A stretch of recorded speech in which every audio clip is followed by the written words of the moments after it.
Labrīt visiem! Mani sauc Ilvija Ašmane, pārstāvu Latvijas lauku fórumu. Un šodien es jums pastāstīšu par, manuprāt, ļoti labu iespēju energo kopienu atbalstu, izveidot savu biznesa plānu. Kas šis ir un kāpēc šis viss ir?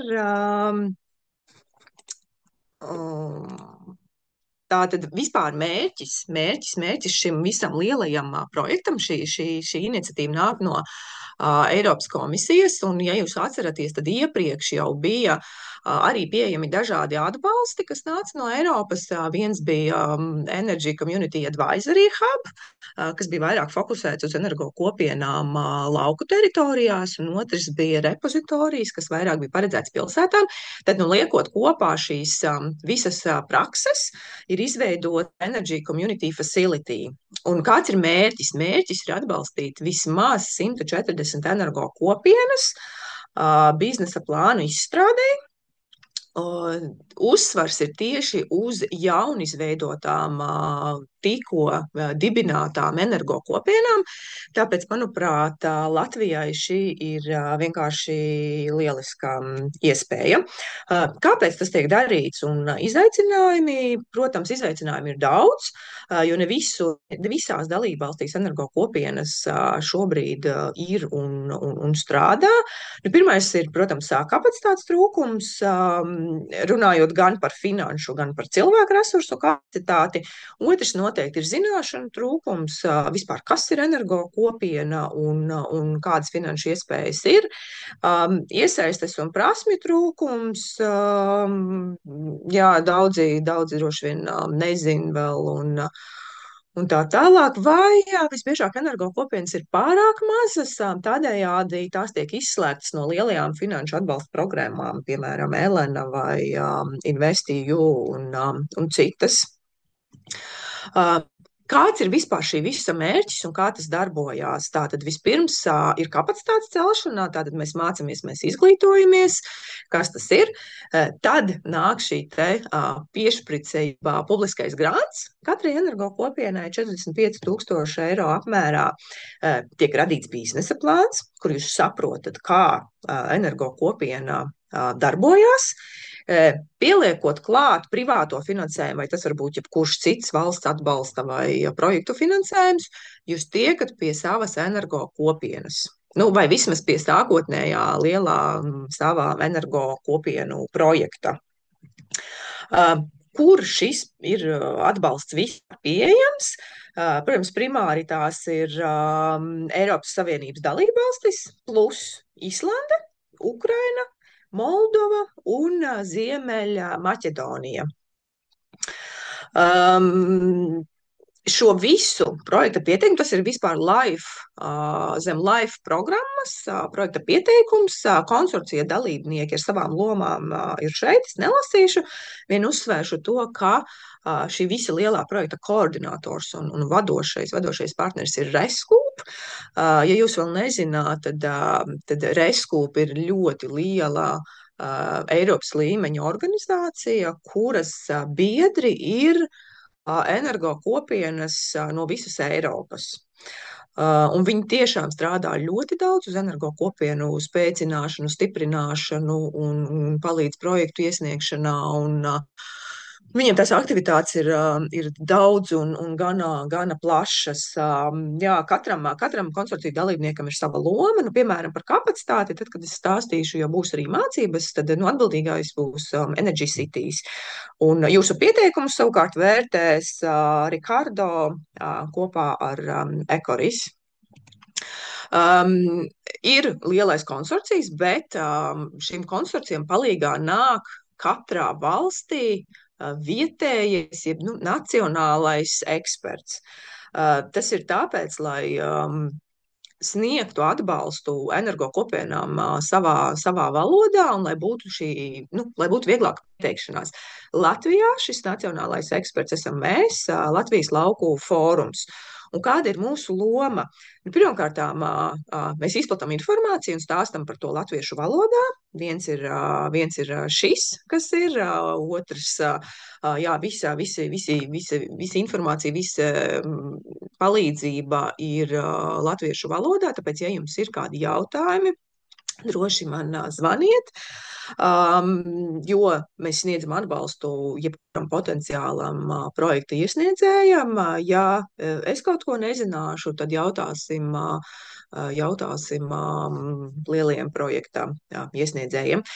Mēs, Latvijas Lauku fórums, mēs nevērtējam, mēs tikai sniedzam atbalstu, bet vienā no šiem te projekta etapiem tomēr fórums būs tā organizācija, kurai tiks pajautāts. Mums atsūtīs informāciju, tā būs anonīma. Es neredzēšu, kurš no jums ir pieteicies, neredzēšu ne vārdus, uzvārdus, ne organizāciju, praktiski neko.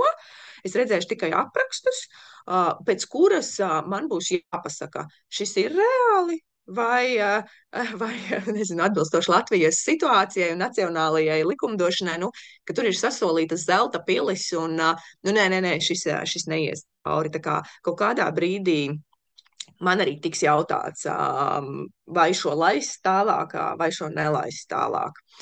Tas, ko mēs vēl darīsim, mēs monitorēsim jūsu biznesa plānu izstrādi un ieviešanu. Un visbeidzot, tie projektu pieteikumi, ja nesaņems atbalstu, tad mēs strādāsim padziļināti ar tiem un aicināsim iesniegt atkārtoti. Ko iegūst vispār šis te saņēmējs? Protams, ir šis te finansiālais atbalsts 45,000, bet bonusā, jeb kā papildus nāk prasmes un zināšanas kapacitātes stiprināšanai. Tā kapacitāte tiks stiprināta ar dažādiem apmācību moduļiem. Es neesmu redzējusi vēl pilno plānu, es nevaru pateikt, kas, kuru, kad un cik daudz.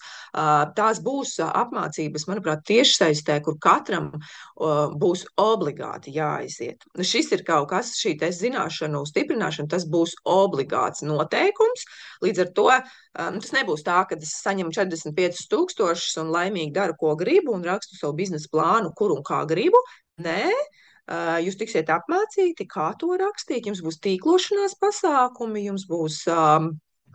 Nezinu precīzi, nevaru pateikt, kas un kā, bet, vienmēr sakot, šī te kapacitātes stiprināšana ir kaut kas, kas ir obligāts. Būs pieejams pārskats par nacionālo likumdošanu, jo viņi ir sagatavojuši par absolūti visām valstīm tādu tā kā faktšītu, jeb informāciju.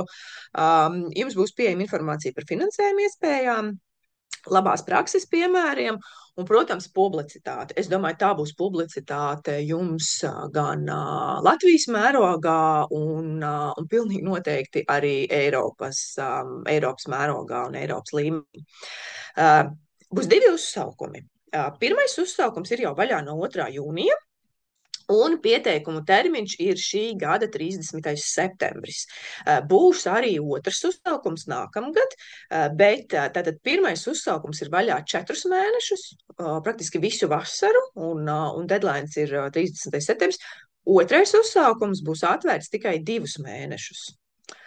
Tātad tas ir grants, ko nozīmē grants un vienkāršotās izmaksas. Tātad jums iedod 100% 45,000 eiro. Būs avans no sākuma 50%, un pēc biznesa plāna iesniegšanas jūs saņemsiet otrs 50% uz savā kontā. Avans tika ieskaitīts 2 mēnešu laikā pēc līguma parakstīšanas.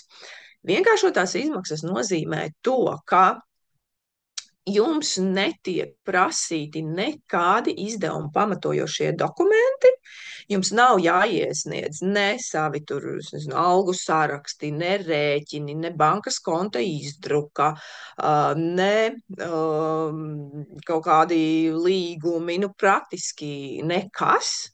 To arī nozīmē šis te lump sum, vienkāršotās izmaksas. Jums rezultātā ir jāiesniedz tikai biznesa plāns. Tas ir jūsu rezultāts. Vai tur lūst vai plīst, vienalga kādiem veidiem, jūs iesniedzat biznesa plānu un, protams, piedalāties visos kapacitātes aktivitātēs. Plus vēl viena lieta, ka tālāk arī redzēsiet, lai viņi monitorētu un redzētu, kā jums būs jāpilda arī surveys, tā kā anketas, jeb tādas aptaujas, un arī pēc tam arī visādas apmierinātības aptaujas un tā tālāk. Bet kā jūs viņus izmantojat? Jūs varat šo biznesa plānu, varat pa mazāku naudiņu, uzrakstīt to biznesa plānu, pieaicināt tehnisko ekspertu, ja jums vajag, un, maksāt savu algu vai vienalga kā. Vienā jautājumā jums jautās, būs jautājums par to, kā jūs šos 45,000 tērēsiet, bet pa lielam neviens jums to nekontrolēs. Aizmirsu pateikt svarīgo lietu, ka projekta pieteikums ir jāiesniedz angļu valodā, bet biznesa plāns jūs to noteikti varat rakstīt latviski, jo to jūs rakstat sev. Jūs jau nerakstiet to priekš viņiem, jūs rakstat to priekš sevis. Vienīgais, ka kopsavilkums, jeb šo summary, gan būs jāiesniedz angļu valodā, jo, protams, ka viņi čekos, viņi pārbaudīs to biznesa plānu un validēs kaut kādā brīdī. Ja ir problēmas ar angļu valodu, es saprotu, ka ne visi brīvi raksta, brīvi runā. Var rakstīt latviski, un šobrīd jau ir tik daudz rīku, kā var tulkot angļu valodā, sākot ar Google Translate, beidzot ar ChatGPT, un ja ir nepieciešama palīdzība, tad droši sazinieties arī ar mums. Mēs varam palīdzēt, mēs varam pārlasīt, mēs varam palabot un noteikti tiksim ar to galā. Neuztveriet to angļu valodu kā šķērsli. Liekas, mūsdienās jau vairs noteikti nē. Tātad pirmais uzsaukums. Kopā tiks apstiprinātas 73 energokopienas pirmajā uzsaukumā. Kopējā aploksne, kā jūs redzat, šim pirmajam ir vairāk kā 3 miljoni. Nākamgad ir apmēram 140, apmēram tikpat daudz energokopienas tiks apstiprinātas. Ļoti svarīga lieta ir tas, kā tiks vērtēts. Šeit es netulkoju, bet tātad šīs high uptake countries, tās ir zaļajā krāsā, un tās ir valstis, kuras jau ir mazliet priekšā, kurām jau ir nevis iesniegti, bet jau ir nevis atbalsti, bet esoša likumdošana, nacionālais rāmis ir sakārtots, gan ne visām, bet, vai arī viņiem ir enerģētikas kooperatīvi. Zināt, sakot, tie ir ar pieredzi, un tie pieteikumi konkurēs savā starpā. Mēs skaitamies visa Baltija un vēl tās pārējās lilā krāsā valstis. Mēs skaitamies kā low uptake countries. Līdz ar to jūsu pieteikums būs konkurents visiem pieteikumiem no šīm lilā krāsā valstīm. Kopējais budžets tiek sadalīts tā, ka 60% ir šīm te attīstītākām valstīm, 40% no šiem te 3 miljoniem no šī pirmā uzsaukuma ir šīm te lilā krāsas valstīm. Šāds sadalījums ir tikai pirmajā uzsaukumā. Otrajā uzsaukumā visi būs vienā maisā. Līdz ar to es mudinātu, ja jums tiešām ir ideja un vēlaties, es mudinātu jūs tiešām pieteikties šajā uzsaukumā, jo tā konkurence šeit būs, es domāju, stipri mazāka nekā nākamgad, tad, kad visi būs kopā. Diemžēl nekur nav rakstīts un nekur netika teikts par kaut kādām kvotām katrai valstī. Respektīvi, nebūs tā, ka tikai no katras valsts kāds kaut ko dabū. Nē, ja tur, piemēram, kas tur ir, es nezinu, Polija, ja Polija atnāk ar 20 ļoti spēcīgiem projektu pieteikumiem, es saprotu, ka ļoti iespējams, ka viņi arī dabū. Ja Latvija atnāk ar 5 pieteikumiem, es ceru, ka vairāk, protams, bet tad, tā konkurence ir starp šīm te valstīm. Tālāk, laikrāmis tātad atvērts viss ir no 2. jūnija. Vispirms, ko jūs darat, jūs reģistrējaties platformā, platformu parādīšu vēlāk. Tad ir šis te eligibility self-check, jeb šo atbilstības pašnovērtējums. Tā ir ļoti svarīga lieta, un bez tās jūs arī tālāk netiekat. To es pastāstīšu tālāk. Un tad jūs tiekat pie projekta pieteikuma veidlapas. Jūs aizpildat veidlapu, spiežat pogu 30. septembrī. Šī visa procesa laikā es esmu jūsu kontaktpersonā, zvaniet, rakstiet, palīdzēšu. Vērtēšana ir 2 mēneši, oktobris, novembris, un pirms Ziemassvētkiem, 22. decembrī, būs paziņojums par rezultātiem. Tad, kad ir paziņojums, tad 2 mēnešu laikā ar jums sazinās, tiek noslēgts līgums. Tiklīdz līgums ir parakstīts, iestājas 6 mēnešu posms, kurā jums ir jārada šis biznesa plāns. Papildus, protams, ir arī šīs te capacity building activities, ir kapacitātes stiprināšana, ir mācības, kā to darīt un tīklošanās. Pēc tam ir validēšana, protams, jūsu biznesa plānu pārbauda, un tad ir šīs te monitoring surveys, jeb aptaujas, kas arī ir obligāti jāpilda, jo skatīsies, protams, kā jums sokas ar biznesa plānu izpildi. Dzīve ir dzīve. Es saprotu, ka katrā valstī situācija ir atšķirīga. Viens ir, protams, ka jūs sagatavojat biznesa plānu, bet, kā ir, tā ir. Ja arī pēc šī biznesa plāna jūs, tur nesanāk kaut kas, jūs tur nedibinat to savu, neizveidojās reāla energo kopiena, tur biedri saprot, ka nē, šis vispār nerulē, neviens jums naudu atpakaļ neprasīs. Mēs tikai priecāsimies, ja tiešām šī pēc biznesa plāna izstrādes jūs tiešām izveidosiet energo kopienu. Tas būs vienkārši superīgi, bet par to arī būs jādod informācija, bet neviens tā teikt cietumā neliks, ja arī kaut kas kādam nesanāks vai nebūs. Jā, šeit ir latviešu valoda. Kas ir biznesa plāns? Es saprotu, ka būs biznesa plāna skelets, kas tiks iedots veidlapā. Šobrīd nav viņus vēl, es viņu neesmu redzējusi. Mums nacionālajiem ekspertiem nav iedota. Ir iedota šī informācija vispār, no kā viņš sastāvēs. Tad tur būs finanšu analīze, protams, jums ir jāparēķina ieņēmumi un eksploatācijas un vispārējais. Tehniskā analīze uz iesniegumu brīdi, protams, ka jums ir jāsaprot, kāda veida energo kopienu jūs būsiet, ko jūs tur liksiet, vai jūs domājat par elektroenerģiju un domājat par, saules paneļiem vai, siltumsūkni, vai jūs domājat par siltuma energo kopienu un, kaut kādu granulu apkuras katlu. Vienalga, bet ir jāsaprot, kas un kā. Tirgus analīze, protams, jūs parēķināt, paskatāties, cik kas maksā, cik daudz jums vajag kādu jaudu un kāda ir jēga tam visam. Sociālā un kopienas sadaļa, protams, jums ir jāpamato arī un jāsaprot, ko jūs dodat kopienai, kāda ir tā jēga, ko jūs risinat. Juridiskā sadaļa arī, bet tur man liekas ļoti, ļoti vienkārši, jo Latvija tādā ziņā ļoti pateicīga, jo mums tas juridiskais un bloks ir gana sakārtots. No likumdošanas viedokļa mums ir zaļā gaisma, varat veidot energo kopienas.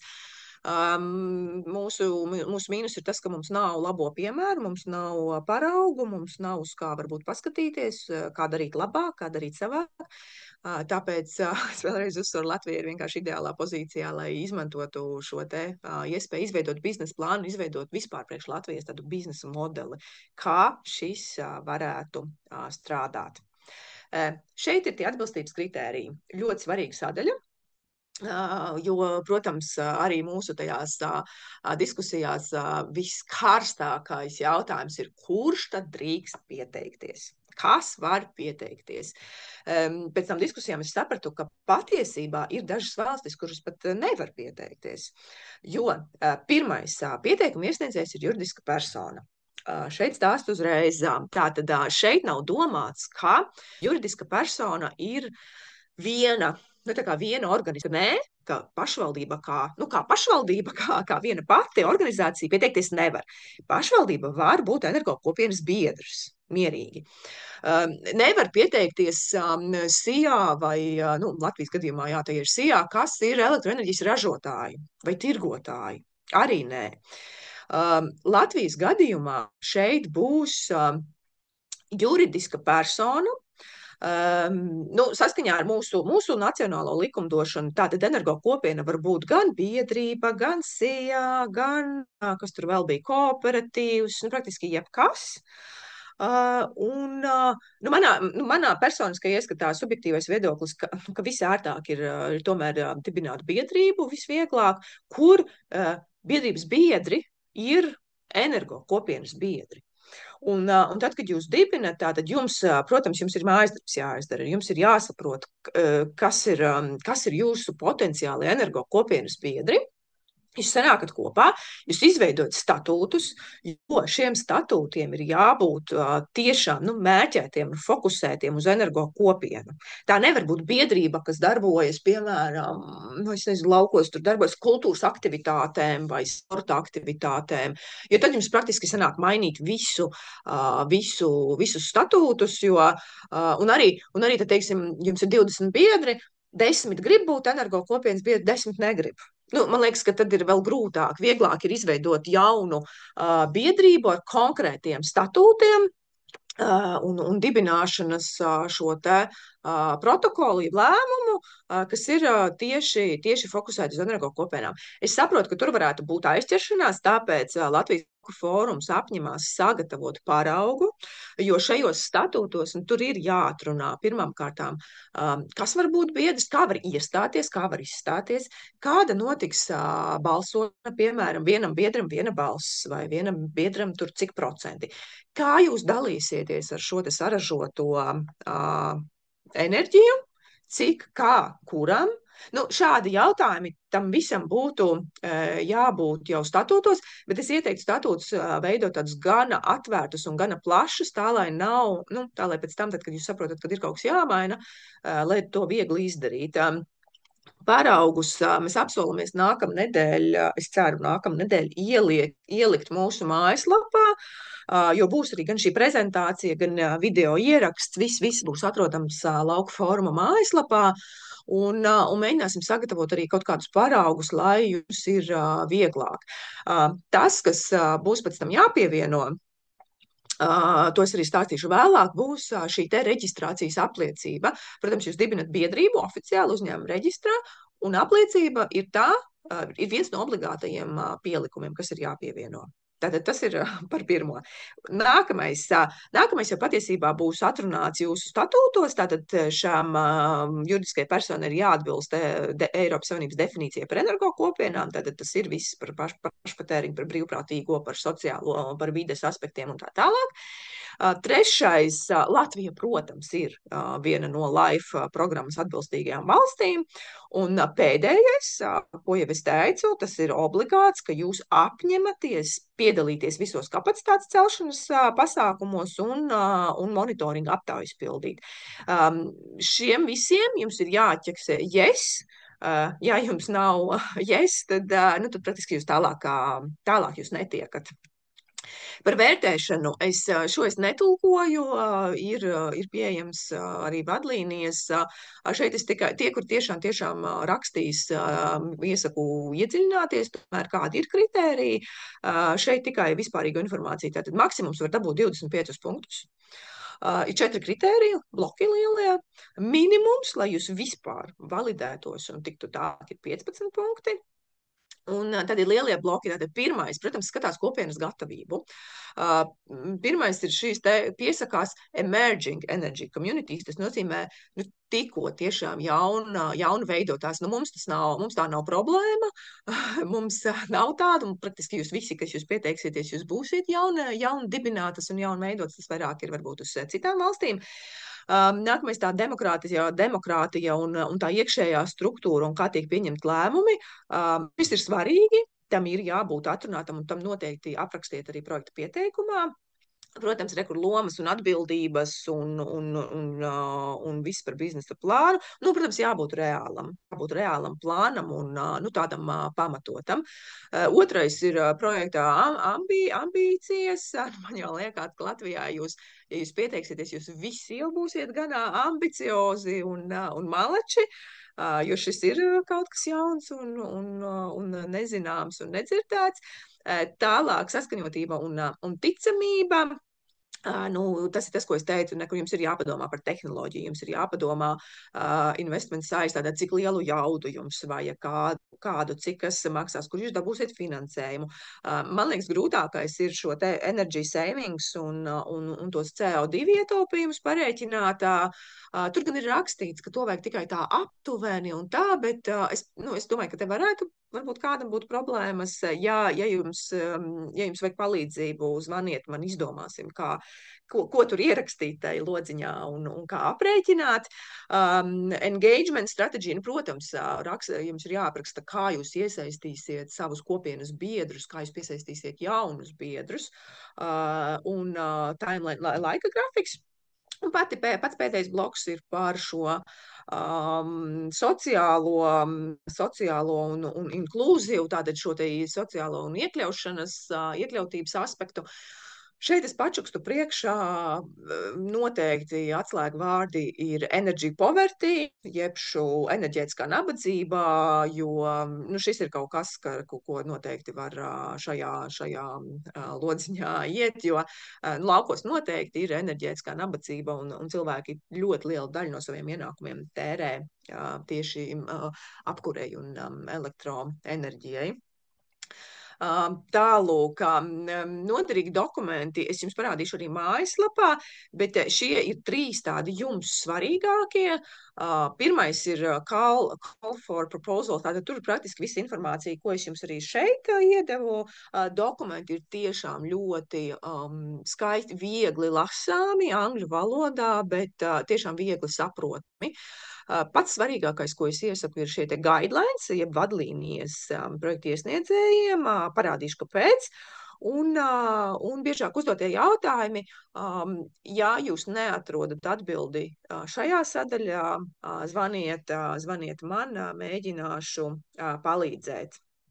Kā pieteikties, tātad ir šī te sistēma, tur es jau esmu pierģistrējies, es parādīšu, kā tur ieiet un kā tur izskatās.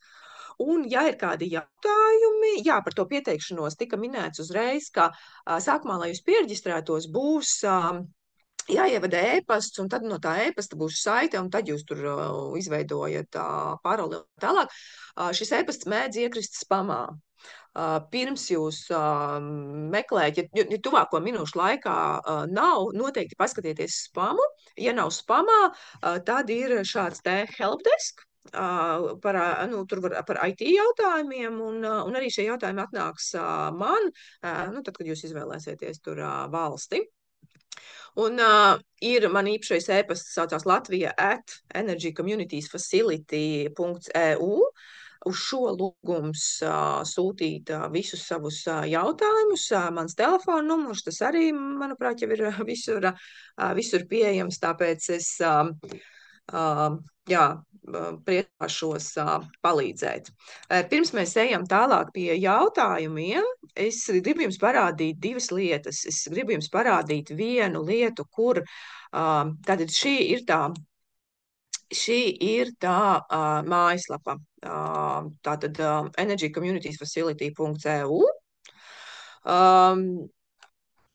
Tad pie apply ir šie te visi dokumenti, tas, ko es rādīju, un zem guideliniem, pirms jūs vispār domājat, tur pieteikties vai nē, un cik tas daudz laika paņems, jūs redzat, kopā ir 26 lapas, bet šeit būs viss, praktiski to, ko es stāstīju, bet pārlasiet, šeit no 18 lapas jūs varat paskatīties, cik tad jau daudz jums laika tas prasīs, kādi ir šie jautājumi, jo šeit ir praktiski pieteikuma veidlapas, visi jautājumi, bet pluss ir tāds, ka te ir visādi uzvedinošie un papildu jautājumi, kā Ko tur rakstīt katrā lodziņā. Nu, protams, pirmais ir visi kontaktinformācija, adrese un tā tālāk. Šeit, jā, kāda jums forma, vai jūs esat emerging, tātad tikko veidota, un ko tur vajag aprakstīt. Cik jums ir biedri, kāda veida biedri, tāpēc es saku uzreiz, kad jūs dibinat šo te biedrību, uzreiz tiem biedriem ir jābūt tiem, kas veido šo te energo kopienu. Šeit, kā jūs redziet, ir diezgan daudz papildu jautājumu tieši par to lēmumu pieņemšanu un par to iekšējo struktūru. Tiešām pievērsiet šim uzmanību, aprakstiet šeit cīki smalki, par šo tiešām liek punktus un vērtē. Lomas atbildības, kurš jums ir, es nezinu, kāds tur priekšsēdētājs vai kurš ir parakstiesīgā, kāda ir struktūra. Man liekas, ka tur pat vienā brīdī bija rakstīts, ka viņi priecātos pat par bildīti, par to struktūru, kāda jums notiek šī lēmuma pieņemšana. Tad ir descriptions, vietējais konteksts, te ir visādi papildu jautājumi, viss kaut kas. Tehnoloģija, jā, tas ir tas, ko es teicu. Šeit jums būs jāizvēlās viens no šiem lodziņiem, kādu tehnoloģiju jūs ņemat. Šis te izmērs, cik lielu. Funding, jā, nu šeit ir uzrakstīts, kur jūs ņemsiet finansējumu. Es nezinu, citās valstīs, protams, tie finansējumi un atbalsta iespējas ir daudz un plašas. Un Latvijā es varu pateikt, ka Latvijā ir solīts atbalsts energo kopienām no modernizācijas fonda. Šobrīd šie ministru kabineta noteikumi ir izstrādes stadijā. Ne, viņi ir, bet viņi ir, manuprāt, pēdējais, cik es zinu, viņi bija saskaņošanās starp ministrijām, un tad kamēr visu apkopo, nu rēķinam vasarā mazliet viņi viss iebremzējās, kā jau vienmēr. Nu, rudenī, nu, ziemā, nezinu, cerams, varētu būt kaut kāds pieejams finansējums energo kopienām. Nu, varbūt to jūs varat uzrakstīt, ka tad jūs tādā veidā jūs redzat, ka jūs varētu īstenot. Jā, šeit ir par tiem aprēķiniem, nu, kur ir, jā, kā jūs, ko engagement strategy, kā jūs piemienosiet citus, laika rāmis. Ir tas par to sociālo ietekmi. Un te ir 2 dokumenti. Te ir tas, ko es teicu. Tātad pirmais obligātais dokuments. Jūs pievienosiet savu reģistrēšanas apliecību. Otrs, jūs pievienosiet to vēstuli, kā jūs apņematies mācīties, jūs apņematies visu pildīt. Un vēstuli nav jāizdomā no galvas. Šeit ir vēstules paraugs. Tāpēc es saku, šīs vadlīnijas ir ļoti, ļoti labas. Pirms jūs ķeraties klāt, jūs viņas noteikti izlasiet. Šeit ir vēstules paraugs angļu valodā. Es ieteiktu viņu droši vien ir iztulkot latviski un parakstīt abas divas versijas. Šeit jums ir, kas jums būs reāli jādara un kas ir tās jūsu atbildības. Parakstiet šo visu. Otrs, par to pašu sistēmu, tātad šeit ir tāds apply for funding, jūs spiežat apply now. Es jau esmu iekšā, nu, jums būs sākumā jāreģistrējās, bet start my application arī ļoti vienkārši, nu, un šeit ir tas eligibility self-check. Šis ir tas, ko es teicu, jūs izlasat, jums uz visiem jautājumiem ir jāatbild ar yes, ja jums kaut kur būs no, un jūs tālāk pie tās veidlapas nemaz netiksiet. Tātad pirmais, vai jūs esat legal entity, jā, juridiska persona, šeit par to Eiropas direktīvas atbalstam, šeit ir vēl visādi papildus jautājumi, izlasiet, nu, kas tad ir saistībā ar Eiropas visiem šiem te. Es tad nelasīšu un neiešu cauri, es saklikšināšu vienkārši yes. Šis viss jau jums lielam jābūt statūto atrunātam, ka jums esat atvērti, ka jums ir tur nav peļņa, vai arī ne peļņa jums var būt, var arī pelnīt, bet jums ir jāatrunā, ka peļņa tiek investēta un īstenota kopienas mērķu sasniegšanai. Nu, visas šīs te lietas, ko paredz. Nu, redziet, viss man ir yes, tad es varu tikai tikt pie savas formas. Nu, un šeit ir visas sadaļas, visi tie projekti jautājumi, viss, ko es jau jums rādīju šajās vadlīnijās. Varat, nezinu, rakstīt Wordā un tam tikai klik saklikšķināt iekšā, sakopēt un iesniegt. Pogu spiežam 30. septembrī pusnaktī. Tas ir īsumā viss. Ja būs kādi jautājumi, droši rakstiet, zvaniet. Šobrīd mēs apturam